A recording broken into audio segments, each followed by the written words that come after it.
Al pretender doblegar a la ciencia a los dictados de la política, Lysenko arruinó vidas, causó hambrunas y sumió en el retraso la biología en el que era el país más grande del mundo.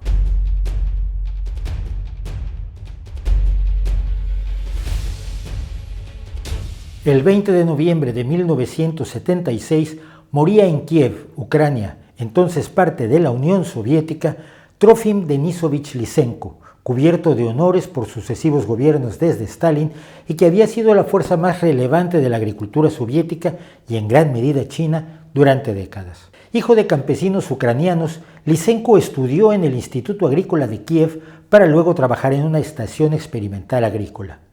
Allí, en 1927, anunció que tenía un método para obtener cosechas sin fertilizantes y dijo que podía obtener una cosecha invernal de guisantes. El diario oficial soviético Pravda elogió sin límites a este científico campesino como prototipo de héroe soviético. Lysenko sabía poco de herencia y de genética, pero creía que los organismos cambiaban su genética de acuerdo al medio ambiente siguiendo la teoría lamarckiana. Jean-Baptiste Lamarck, 1744-1829, fue uno de los primeros proponentes de la evolución de las especies, pero pensaba que su mecanismo era que los caracteres adquiridos podían heredarse. Por ejemplo, cortarle las orejas a un perro adulto haría que su descendencia naciera con orejas cortas. Los experimentos demostraron que esto no ocurre y pronto Charles Darwin propuso una teoría correcta basada en la variación genética natural de los seres vivos. De vuelta en Ucrania y junto con el filósofo y present, Lysenko desarrolló sus ideas con un rechazo a la genética de Mendel, capitalista y burguesa.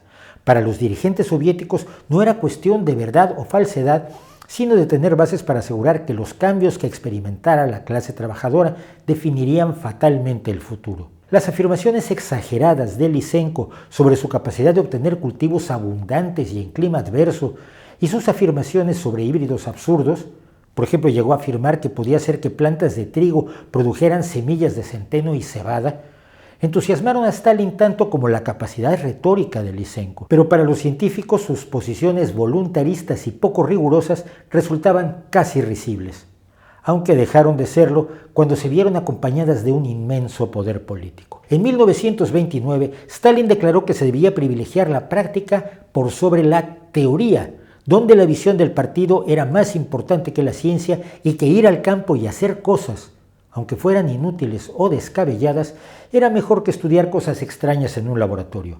Esto se ajustaba a las ideas de Lysenko como un guante, y los críticos de Lysenko empezaron a enfrentar crecientes acciones de censura. Cuando en 1935 fue puesto al frente de la Academia de Ciencias Agrícolas de la Unión Soviética, Trofim Lysenko empezó una larga purga de científicos de ideas incorrectas o perjudiciales.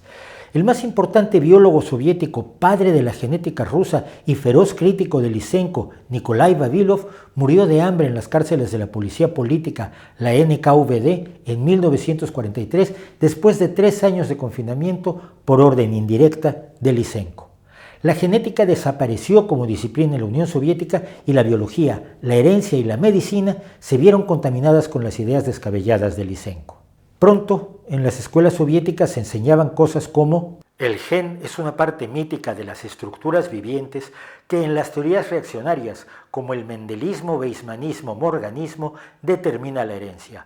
Los científicos soviéticos bajo el mando de Lysenko probaron científicamente que los genes no existen en la naturaleza. Tales pruebas eran, por supuesto, imaginarias. Las teorías de Lysenko eran producto de la filosofía política y no de la práctica de la ciencia, y sus técnicas se aplicaban por decreto obligatoriamente en el campo soviético y sin haberlas probado científicamente. Esto, junto con la colectivización forzada del campo que implantó Stalin, ocasionó hambrunas varias. Nada de esto impidió que Lysenko siguiera siendo la máxima autoridad en biología en la Unión Soviética, al menos hasta el 5 de marzo de 1953, cuando murió Joseph Stalin.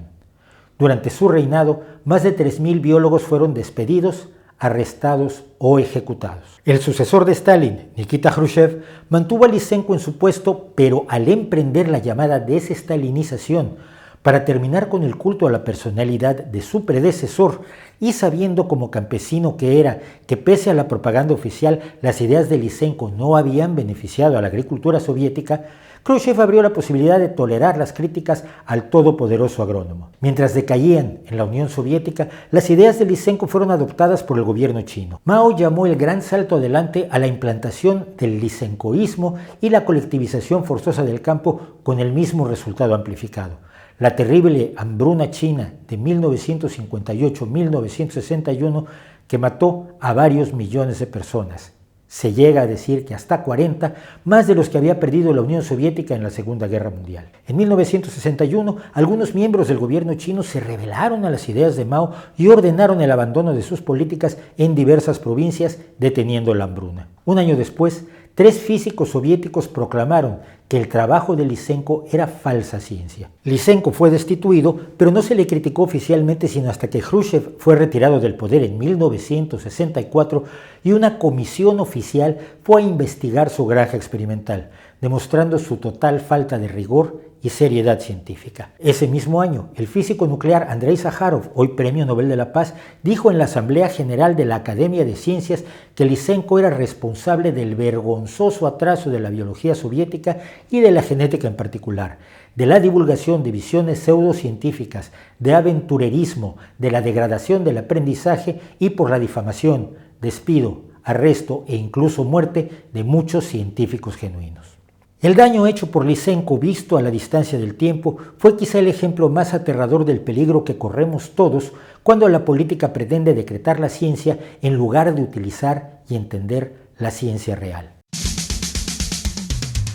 Se cuenta que en la Universidad Jagielloniana de Polonia, a fines de la década de 1940, el estudiante de medicina Stanislav Lem llegó a satirizar al agrónomo soviético en una revista. Así, cuando tuvo que presentar su examen final como médico, sus principios le impidieron dar las respuestas correctas consagradas por el lysenkoísmo oficial soviético. Ya que no podía recibirse como médico sin someterse a las ideas de Lysenko, Stanislav Lem procedió a convertirse en uno de los más influyentes y originales escritores de la historia de la ciencia ficción, conocido sobre todo por su novela, llevada al cine, Solaris.